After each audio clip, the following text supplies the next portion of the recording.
मैं दुल्हन बनी अपने शौहर का इंतजार कर रही थी। वो अंदर आया, मेरा घूंघट पलटे बगैर ही बोला, तुम बदसूरत हो। मैं हैरान हुई इनकी इस बात पर, क्योंकि मैं तो खानदान की सबसे हसीन लड़की थी। मैंने घूंघट पलटकर अपना चेहरा उन्हें दिखाना चाहा, तो इन्होंने मेरा हाथ सख्ती से रोककर मुझे मना कर दिया कि मैं अपना चेहरा उन्हें न दिखाऊं। वो उसी वक्त घर छोड़कर चले गए और 2 साल बाद लौटे तो मेरी तरफ देखकर बोले, अम्मा खाना दे दे। ये सुनते ही मेरे पांव तले से जमीन निकल गई। लेकिन अगले ही पल साथ वाले गांव से मेरे लिए रिश्ता आया। लड़के की शहर में नौकरी थी। वो बहुत ही शरीफ और खूबसूरत लड़का था। मेरी मामी को रिश्ता पसंद आया। इन्होंने फौरन हाँ कर दी। मामी पहले ही मुझसे जान छुड़वाना चाहती थी, क्योंकि मेरे वालिदैन हयात नहीं थे। मैं बचपन से उनके घर में पल रही थी और उन पर बोझ थी। ऊपर से रिश्ता अच्छा था तो जल्द शादी हो गई। शादी से पहले मैंने सिर्फ एक बार अपने होने वाले शौहर को देखा था और वो मुझे बहुत पसंद आए थे। मैं दिल ही दिल में अल्लाह का शुक्र अदा कर रही थी और बहुत खुश थी कि मुझे अच्छा शौहर मिल रहा है। लेकिन मुझे मालूम नहीं था कि मेरी जिंदगी का सबसे तारीक बाब शुरू होने वाला है। शादी की पहली ही रात निकाह के बाद मेरी सास मुझे मेरे शौहर के कमरे में लेकर गई। सारा, आज से इस घर को अपना घर समझो। तुम मेरी बेटी हो, बहू नहीं, और मुझे तुम अपनी सास नहीं माँ समझना। मेरी सास ने मुझे कमरे में बिठाते हुए कहा तो मैं खुशी से सरशार हो गई। इतनी अच्छी सास मिली थी मुझे, मैं हैरान थी। मेरी सास मुझे वहां बिठाकर चली गई। मैं काफी देर तक अपने शौहर का इंतजार करती रही, मगर वो नहीं आए। यहाँ तक कि रात का 1 बज गया। मैं इतनी परेशान हो गई कि मेरी समझ में कुछ नहीं आ रहा था, क्योंकि रात बहुत हो गई थी। इस वक्त तो गांव वालों के लिए आधी रात होती है। फिर अचानक से दरवाजा खुला और मेरे शौहर अजीज अंदर दाखिल हुए। मैं संभल कर बैठ गई और इसे घूंघट उठाएंगी, लेकिन ऐसा कुछ नहीं हुआ। तुम दुनिया की सबसे बदसूरत लड़की हो, मैं तुम्हें देखना नहीं चाहता। अचानक ही उनकी आवाज मेरी समातत से टकराई। मैं तो न जैसे जिंदों में थी और न मुर्दों में। मेरे शौहर ने मुझसे ऐसी बात बोली थी जिसकी तवक्को मुझे नहीं थी, क्योंकि मैं तो अपने गांव की सबसे हसीन लड़की थी। इन्होंने मुझे देखे बगैर ही मुझ पर बदसूरत का फतवा सादिर कर दिया और मैं इस बात पर हैरान थी। मुझे लगा शायद इन्होंने मुझे देखा नहीं, किसी ने इनसे गलत बयानी की है कि मैं बदसूरत हूँ। यही सोचकर मैंने घूंघट पलटना चाहा, लेकिन इन्होंने अपने हाथ से मेरा हाथ रोककर मुझे ऐसा करने से मना कर दिया। मैंने कहा ना, तुम मेरे लिए सबसे बदसूरत लड़की हो, मुझे कभी अपनी शक्ल नहीं दिखाना। इन्होंने एक बार फिर सख्ती से कहा तो मेरा दिल डूब गया। मेरे अरमानों का महल जमीन बोझ हो गया। अजीज उसी वक्त उठकर वहां से चले गए। मुझ पर नींद का गलबा था। मैं सारे दिन की थकी हुई थी, इसलिए सो गई। सबकी अजान पर मेरी आंख खुली तो मैंने उठकर नमाज कायम की। मुझे लगा वो घर के किसी दूसरे कमरे में जाकर सो गए हैं। मैं कमरे से बाहर भी नहीं निकल पा रही थी। शर्मिंदगी के मारे मेरी सास क्या सोचेगी कि मेरा शौहर शादी वाले दिन ही दूसरे कमरे में जाकर सो गया। थोड़ी देर बाद मेरी सास भी जाग गई। इन्होंने दरवाजा खटखटाया। दस्तक की आवाज पर मैं परेशान हो गई कि अपनी सास को क्या जवाब दूंगी। सारा बेटा, अजीज ने कहा है मैं तुम्हारे लिए चाय नाश्ता लाती हूँ। मेरी सास के हाथ में चाय और पराठे से भरी एक ट्रे थी। इन्होंने वो मेरे सामने रखते हुए अजीज के मुतालिक सवाल किया तो मैंने नजरें झुका ली। मुझे रोना आ रहा था। सारा बेटा, मैं तुमसे कुछ पूछ रही हूँ, अजीज कहाँ है? मेरी सास ने दोबारा सवाल किया तो मैं रो दी। क्या हुआ सायरा बेटा, इस तरह से रो क्यों रही हो? सब खैर तो है ना? मेरी सास ने मुझे यूं रोता देखा तो परेशान हो गई। मेरे करीब आकर बैठ गई और मुझे दिलासा देते हुए बोली। मैंने बड़ी मुश्किल से अपने आंसू को जब्त करते हुए बोलना शुरू किया। चाची, वो कल आए और मुझसे कहने लगे कि मैं बहुत बदसूरत लड़की हूँ, इन्हें आज के बाद अपनी शक्ल न दिखाऊं। ऐसा कहने के बाद वो रात को चले गए और उसके बाद नहीं आए। मैंने साफ गोई का मुजाहिरा करते हुए अपनी सास को सब कुछ सच बता दिया, क्योंकि झूठ बोलना मुझे नहीं आता था। ऐसा कैसे हो सकता है? वो तुम्हें बदसूरत कैसे कह सकता है? तुम तो इतनी प्यारी हो, इतनी हसीन हो, क्या उसने तुम्हें देखा नहीं? मेरी सास ने परेशानी से कहा। नहीं चाची, इन्होंने मेरी सूरत देखना भी गवारा नहीं किया। मेरा घूंघट तक न पलटा, और जब मैंने घूंघट पलटना चाहा तो इन्होंने मुझे रोक दिया और कहा कि मैं कभी उन्हें अपनी शक्ल न दिखाऊं। मैंने अपने आंसू अपने दुपट्टे के पल्लू से पोंछते हुए अपनी सास को बात बताई तो वो सोच में पड़ गई। चाची, क्या वो इस शादी से खुश नहीं थे? क्या आप लोगों ने इनके साथ जबरदस्ती की थी? मैंने अपनी सास से सवाल किया थोड़ी देर तो वो खामोश रही और फिर बोली कि है कि वो किसी और को पसंद करता है, लेकिन वो जिस लड़की से मोहब्बत करता था, उससे शादी करना चाहता था, उसका किरदार कुछ अच्छा नहीं था। मैं उसे अपनी बहू के तौर पर तस्लीम नहीं कर पा रही थी, इसलिए मैंने तुम्हारा इंतखाब किया। मुझे लगा तुम बहुत खूबसूरत हो, उसका दिल मोह लोगी, मगर उसने तो तुम्हारा चेहरा देखा ही नहीं। मुझे यकीन है अगर वो तुम्हें देख लेगा तो उस लड़की को भूल जाएगा, क्योंकि तुम हो ही इतनी प्यारी। बस सच सवर कर रहो, वो जरूर घर वापस आएगा, तुम्हें देखेगा तो उसका दिल बदल जाएगा। मेरी सास ने कहा तो मैं हैरान हो गई। क्या मतलब है चाची, वो रात घर पर नहीं थे? मैं तो समझ रही थी कि वो दूसरे कमरे में सो गए होंगे। मैंने परेशानी से पूछा। नहीं बेटा, घर में सिर्फ 2 ही कमरे हैं, एक तुम्हारा और अजीज का, और एक मेरा और तुम्हारे चाचा का। मगर वो कहीं भी नहीं है, मुझे लगता था कि तुम्हारे साथ तुम्हारे कमरे में है। मेरी सास ने मुझे बताया तो मेरा दिल डूब गया, यानी रात वो घर पर थे ही नहीं। फिर वो जरूर उस लड़की के पास गए होंगे। कहीं इन्होंने लड़की से खुफिया निकाह तो नहीं कर रखा? मैंने अपनी सास से पूछा। मुझे इस बारे में कुछ भी मालूम नहीं है। वो घर वापस आएगा तो मैं उसे समझाऊंगी, तुम परेशान न हो। मेरी सास ने मेरी ठारस बंधाई और कमरे से बाहर चली गई। मैं सारा दिन उनका इंतजार करती रही, लेकिन वो नहीं आए, यहाँ तक कि शाम हो गई। इस दौरान गांव की औरतें बारी बारी आती रहीं मुझे देखने के लिए। मेरी तारीफों में जमीन आसमान एक कर रही थी, लेकिन क्या फायदा उस हुस्न का जिसको मेरे शौहर ने नजर भर कर देखना भी गवारा नहीं किया। लेकिन मैं इंतजार करती रह गई, वो नहीं आई। यहाँ तक 1 महीना हो गया। मैं परेशान थी कि अब क्या करूं। मैं वापस भी नहीं जा सकती, पहले ही मेरी मामी मुझे बर्दाश्त नहीं करती, और अब तो शादी के बाद बिल्कुल भी बर्दाश्त नहीं करने वाली थी। फिर अचानक से मेरे घर में मैंने कुछ तब्दीलियां देखी। इस घर में मेरी सास और ससुर रहते थे। मेरी वजह से शायद वो अब तक चुप थे, लेकिन उनकी बर्दाश्त की हद खत्म हो गई। उनके झगड़े शुरू हो गए। मैं हैरान थी कि मेरी इतनी अच्छी और सुलझी हुई सास मेरे सर से इस तरह क्यों लड़ाई कर रही है। मैंने महसूस किया कि मेरे ससुर अच्छे इंसान थे, ज्यादातर खामोश ही रहते, लेकिन फिर मेरी सास का अजीब ही रूप मुझे देखने को मिला। पहले तो आहिस्ता से उनके कमरे से झगड़ने की आवाज आती थी, फिर कमरे से बाहर भी उनके झगड़े शुरू हो गए। मेरी सास इतना झगड़ा करती कि ससुर की बर्दाश्त तो खत्म हो जाती। वो घर छोड़कर चले जाते, फिर काफी घंटों तक वापस नहीं आते। तुम्हारी वजह से मेरा बेटा घर छोड़कर चला गया है। अगर तुम उसकी शादी उसकी मर्जी और उसकी पसंद की लड़की से कर देती तो हमें आज ये दिन देखना न पड़ता। मेरे ससुर की आवाज मुझे सुनाई दी तो मैं बहुत शर्मिंदा हुई, यानी कि सारे फसाद की जड़ में थी। मेरा शौहर मुझे पसंद नहीं करता था और मेरी वजह से घर छोड़कर चला गया। ये बात मेरे दिल को लगी थी। मेरा दिल ससुर की तरफ से बुरा होने लगा। रहते मुझे बहुत दुख होता था, क्योंकि मैं तो उनकी खिदमत करने की कोशिश करती थी, लेकिन वो मुझसे बदजान हो चुके थे। वो यही समझ रहे थे कि उनके बेटे के घर छोड़ने की वजह मैं हूँ। सारा बेटा, तुम अपने ससुर की बातों का बुरा न मनाना, वो ऐसे ही सबका दिल दुखाते हैं। देखो तो वो मुझसे भी कितना झगड़ा करते हैं, बिला वजह बात बात पर मुझे टोकते हैं।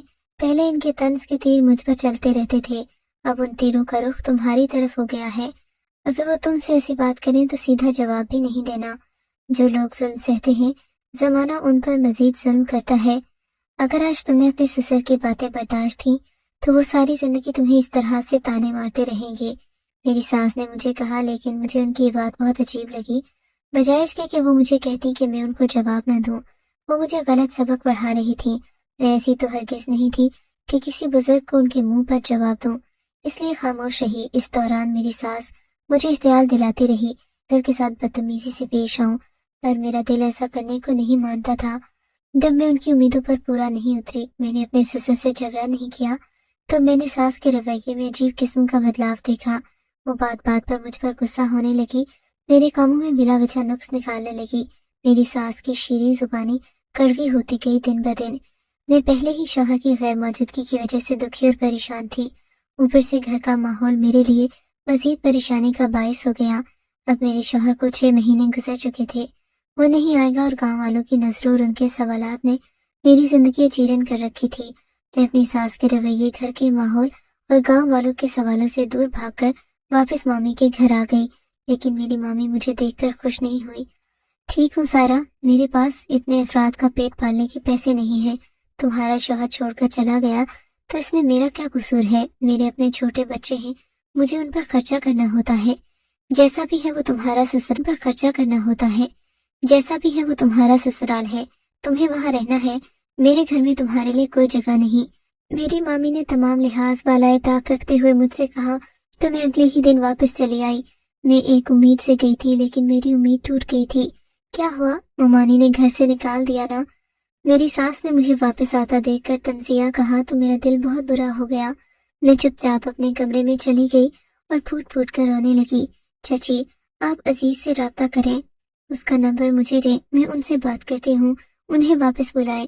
مجبور ہو کر میں نے اپنی ساس کی منتیں شروع کر دی۔ تم نے میری بات مانی کوئی آج تک جو میں تمہاری بات مانوں؟ میری ساس کہہ کر میرے سامنے سے کھڑی ہو کر اپنے کمرے میں چلی گئی۔ ان کا اشارہ یقیناً میرے سسر کی طرف تھا۔ وہ چاہتی تھیں کہ میں اپنے سسر سے لڑائی جھگڑا کروں تاکہ ان کی زندگی بھی اجیرن ہو جائے، لیکن میں کیا کروں، میری فطرت میں یہ سب نہیں تھا۔ میں نے آج تک کسی کے ساتھ برا نہیں کیا تھا، لیکن عجیب بات یہ تھی کہ میرے ساتھ برا ہوتا چلا جا رہا تھا، پر میں خدا کے در سے مایوس نہیں تھی۔ دیکھتے ہی دیکھتے 2 سال گزر گئے، پھر ایک دن میری ساس مر گئی۔ ان کی موت کا مجھے بہت دکھ تھا، انہوں نے میرے ساتھ اچھا سلوک نہیں کیا تھا، مگر پھر بھی میرا دل نرم تھا، ان کے لیے دعائیں مغفرت کرنے لگی۔ ابھی ان کی میت پڑی ہوئی تھی کہ میں نے دیکھا عزیز اچانک روتے ہوئے اندر داخل ہوئے۔ عزیز کو ان کی ماں کے مرنے کی خبر پہنچ گئی، وہ اسی وقت دوڑے چلے آئے اور ساروں قطار رو رہے تھے۔ انہیں دیکھ کر میرا دل زور زور سے دھڑکنے لگا، کفر ٹوٹا خدا خدا کر کے۔ وہ آئے تھے لیکن ایسے موقع پر کہ میں ان سے بات نہیں کر سکتی تھی۔ وہ دکھی تھے اپنی ماں کی موت کو لے کر۔ کچھ دن انہوں نے یوں ہی سوگ میں گزار دیے۔ فوتگی کی وجہ سے جو مہمان آئے تھے وہ سب چلے گئے اور گھر خالی ہو گیا۔ جب تمام مہمان رخصت ہو گئے تو مجھے ان سے بات چیت کرنے کا موقع ملا، مگر میں ہمت نہیں جتا پا رہی تھی۔ ایک دن وہ سارا دن گھر سے باہر رہے، رات میں تو مجھے پکارا، لیکن میری حیرت کی انتہا نہ رہی جس طرح انہوں نے مجھے پکارا تھا، اماں مجھے کھانا لا دو۔ جب عزیز نے مجھے ماں کے نام سے پکارا مجھے لگا میری روح فنا ہو گئی ہے۔ میں ان کی بیوی تھی اور وہ مجھے اماں کہہ رہے تھے، یہ کیا معجزہ تھا؟ آپ یہ کس طرح سے پکار رہی ہیں؟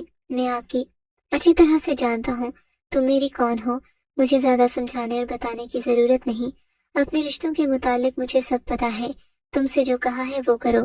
عزیز نے خفگی والے انداز میں کہا تو میں پریشان ہو گئی۔ خیر میں نے انہیں کھانا دیا، وہ آرام سے بیٹھ کر کھانا کھانے لگے تو میں بھی چارپائی پر ان کے ساتھ بیٹھ گئی۔ میری ماں تمہاری وجہ سے مری ہے، تم نے میری ماں کو اتنی اذیت دی کہ وہ مر گئی۔ پچھلے مہینے انہوں نے مجھ سے رابطہ کیا، وہ مجھ سے تمہاری شکایت کرتی رہی، تم نے انہیں اتنے دکھ دیے کہ وہ سہ نہیں پائی اور مر گئیں۔ عزیز نے مجھے کہا تو میں حیران ہو گئی کیونکہ میں نے ایسا کچھ بھی نہیں کیا تھا، اور اس سے بھی زیادہ اس بات پر حیران تھی کہ میری ساس نے عزیز سے رابطہ کیا اور مجھے نہیں بتایا، پر رابطہ کرنے کے بعد میری شکایت لگائی۔ آخر انہوں نے میرے ساتھ یہ سب کیوں کیا؟ میں سوچنے پر مجبور ہو گئی، لیکن کوئی سرا میرے ہاتھ نہیں آ رہا تھا۔ جب میں نے اپنے سسر سے جھگڑا نہیں کیا تو ان کا دل میری طرف سے صاف ہو گیا، وہ سمجھ گئے کہ میں ایک اچھی لڑکی ہوں۔ مت جھگڑا کرو اس کے ساتھ، اچھی لڑکی ہے یہ، تمہیں اس کی قدر کرنی چاہیے۔ میرے سسر نے جب دیکھا کہ عزیز مجھ پر چلا رہے ہیں تو اپنے کمرے سے باہر نکلے اور اپنے بیٹے کو ڈانٹا، آپ تو اس کی طرفداری کریں گے ہی نا، سارے فساد کی جڑ ہے یہ منحوس لڑکی جب سے اس گھر میں آئی ہے سب تباہ ہو گیا۔ عزیز نے غصے سے کہا اور کھانا کھائے بغیر ہی چلے گئے۔ میں پھوٹ پھوٹ کر رونے لگی۔ میرے سسر نے میرے سر پر ہاتھ رکھا اور مجھے دلاسا دیا، بیٹی تم بہت اچھی لڑکی ہو، مجھے معاف کر دو، میں نے تمہیں غلط سمجھا، میں نے تمہارے ساتھ اچھا سلوک نہیں کیا، لیکن مجھے اندازہ ہو گیا تھا کہ تم ایک بہت ہی اچھی لڑکی ہو۔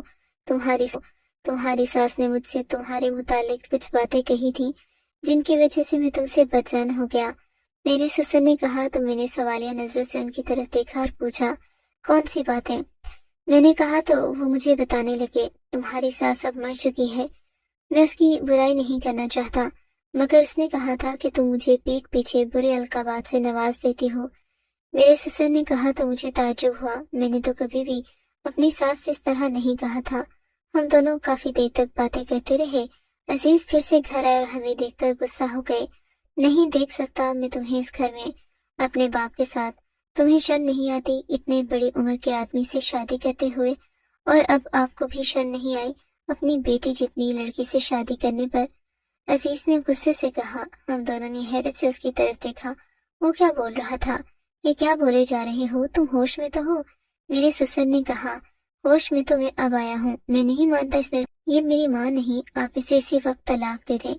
عزیز نے میری طرف اشارہ کرتے ہوئے کہا۔ عزیز آپ یہ کیا کہہ رہے ہیں؟ میں آپ کی بیوی ہوں، میرا نکاح آپ سے ہوا تھا، مجھے طلاق دینے یا نہ دینے کا حق صرف آپ کو ہے۔ یہ تو میرے سسر نہیں، میرے ابا ہیں، میں انہیں اپنے باپ کی جگہ سمجھتی ہوں، اور آپ ہم دونوں باپ بیٹی کے متعلق اس طرح کی باتیں کر رہے ہیں، افسوس ہے آپ کی سوچ پر۔ میرا بھی ضبط جواب دے گیا اور میں نے غصے سے کہا۔ میری بات سن کر عزیز نے مجھے پھٹی پھٹی آنکھوں سے دیکھا، جیسے کہ وہ حیرت کے سمندر میں غوطہ زن ہو گئے ہوں اور انہیں کچھ سمجھ نہ آ رہا ہو۔ لیکن میری ماں نے مجھے کہا تھا کہ ابا نے دوسری شادی کر لی ہے ایک کم عمر لڑکی سے، اور مجھے اس لڑکی کی تصویریں بھیجتی رہی کہ یہ تمہاری نئی ماں ہے۔ عزیز نے کہا تو ان کی بات سن کر مجھے یقین نہیں آیا کہ میری ساس ایسا کیسے کر سکتی ہے۔ آپ جھوٹ بول رہے ہیں، آپ مجھ سے نفرت کرتے ہیں اور کسی اور لڑکی سے شادی کرنا چاہتے تھے، اسی لیے آپ اس طرح کی باتیں کر رہے ہیں۔ میں نے مجھے دکھایا جس میں میری ساس کے پیغامات اور میری تصویر بھیج کر میری ساس نے کہا تھا کہ یہ تمہاری نئی ماں ہے۔ بیٹا، یہ سارا ہے تمہاری بیوی جسے تم چھوڑ کر چلے گئے تھے، جس کا چہرہ دیکھنا بھی تم نے گوارا نہیں کیا۔ میں نے بھی غلط فہمی میں اس بیچاری کے ساتھ بہت برا سلوک کیا، لیکن وقت کے ساتھ ساتھ اندازہ ہو گیا کہ یہ بچی بہت نیک ہے، جو بڑوں کے ساتھ بدتمیزی نہیں کرتی، اور یہ اس کی نیکی ہے کہ 2 سال اس نے تمہاری چوکھٹ پر تمہارا انتظار کرتے ہوئے گزار دیے۔ تمہیں اس کی اس قربانی کی قدر کرنی چاہیے، ورنہ اس کی جگہ کوئی اور لڑکی ہوتی تو کب کا گھر چھوڑ کر چلی جاتی اور تم سے طلاق لے کر یا عدالت کے ذریعے خلا لے کر کسی اور سے شادی کر لیتی۔ لیکن اس بچی نے تو ہمارا دل جیت لیا، بغیر کسی لالچ کی اس نے ہماری خدمت کی۔ میرے سسر نے میری طرفداری کرتے ہوئے کہا۔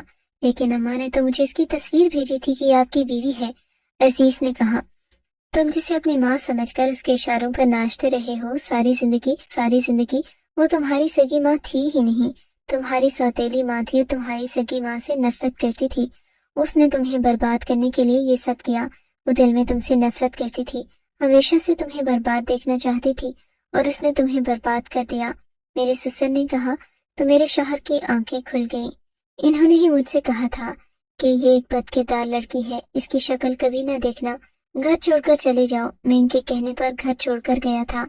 عزیز کہتے ہوئے چارپائی پر گرنے کے انداز میں بیٹھ گئے، ان پر ساری حقیقت آشکار ہو چکی تھی۔ میں سمجھ گیا تھا کہ یہ سب میری نند کی منصوبہ بندی تھی۔ میرے سسر نے بتایا کہ وہ کسی اور سے شادی کرنا چاہتی تھی، لیکن زبردستی ان کے والدین نے ان کی شادی میرے سسر سے کروا دی، جو عمر میں ان سے کافی بڑے تھے۔ ان سے یہ بات برداشت نہیں ہوئی اور وہ ہر وقت سسر سے لڑائی جھگڑا کرتی رہتی۔ پھر انہیں جب پتہ چلا کہ وہ بانجھ ہیں، ماں نہیں بن سکتی، تو انہوں نے عزیز کو پالا تھا، لیکن ان کی نفرت بھی ختم نہیں ہوئی۔ انہوں نے یہ سب کیا تاکہ ہم سب برباد ہو جائیں۔ عزیز کو ساری سچائی معلوم ہو گئی تو انہوں نے مجھ سے معافی مانگی، وہ اپنے کیے پر پچھتا رہے تھے۔ پھر ہم تینوں نے مل کر ہماری ساس کو دل سے معاف کر دیا، کیونکہ اب وہ اس دنیا میں نہیں رہی تھی۔ ہم نے ان کی مغفرت کے لیے دعائیں کی۔ کچھ لوگ ایسے ہوتے ہیں جنہیں زندگی میں خوشی نہیں ملتی، وہ دوسروں کو خوش نہیں کرنا چاہتے، لیکن ایسے بھی لوگ ہوتے ہیں جنہیں خوشی نہیں ملتی اور وہ دوسروں کا بھی جینا عذاب بنا دیتے ہیں۔ میری ساس بھی ایسی ہی تھی، مگر ہم سب نے انہیں معاف کر دیا۔ آج ہم تینوں اس گھر میں خوشگوار زندگی گزار رہے ہیں۔ عزیز مجھ سے بہت محبت کرتے ہیں اور ہمارے 2 جڑواں بیٹے بھی پیدا ہوئے ہیں۔ میں نے 2 سال بہت تکلیف میں گزارے، لیکن آج میں اپنے گھر میں خوش ہوں اور اللہ کا شکر ادا کر رہی ہوں کہ مجھے میرے صبر کا اجر میرے رب نے دیا۔ میں نے صبر کیا اور مجھے اس سے بڑھ کر اجر مل رہا ہے۔